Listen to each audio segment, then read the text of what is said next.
நான் ஒரு ஸ்டேட்டஸ் போட்டேன். என் ஒட்டுமொத்த ஸ்டேட்டஸுமே போயிடுச்சு. நான் சொந்தமாக சம்பாதித்த பணத்தில் புதிதாக ஒரு இருசக்கரம் வாங்கியிருக்கிறேன் அப்படின்னு ஒரு ஸ்டேட்டஸ் போட்டேன். 200 பேர் பார்த்தான். மறுநாள் தலை வலிக்கிற மாதிரியும் இருக்கு, வலிக்காத மாதிரியும் இருக்கு, ஜுரம் வர்ற மாதிரியும் இருக்கு, வராத மாதிரியும் இருக்கு. என்ன வியாதினே கண்டுபிடிக்க முடியல. உடம்பெல்லாம் போட்டு முறுக்கு. டாக்டரை போய் பார்த்தேன், மருந்து வாங்கி சாப்பிட்டேன், சரியாகலை. எங்க பாட்டி துண்ணூறுலாம் போட்டுச்சு, சரியாகலை. எங்க ஊர்ல உள்ள ஒரு பூசாரிட்ட போய் வெத்தலையில மை போட்டு பார்த்தேன், அதுலயும் ஒன்னும் தெரியல. இருந்தாலும் அவர் இது மாதிரி பல கேஸ பார்த்திருப்பாரு. ஸ்டேட்டஸ் போட்டதுக்கு அப்புறம் தான் இப்படி ஆயிருக்கு. 3 minutes அகோல ஒரு சொந்தக்காரன் ஒருத்தர் பார்த்திருக்காரு. அவர் தான் ஏதோ ஒரு வேலை பார்த்திருக்காரு. நான் கேட்டேன், ஏதாவது பரிகாரம் சொல்லுங்க சாமி. முள்ளால தான் எடுக்கணும், அது மாதிரி வச்ச ஸ்டேட்டஸால தான் எடுக்கணும்.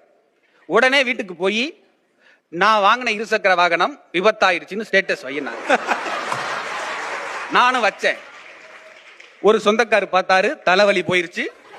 2வது சொந்தக்காரு பார்த்தாரு, ஜுரம் போயிருச்சு. 3வது சொந்தக்காரு பார்த்தாரு, உடம்புல உள்ள எல்லா வியாதியும் போயிருச்சு. இப்ப நான் ரொம்ப மகிழ்ச்சியா இருக்கு.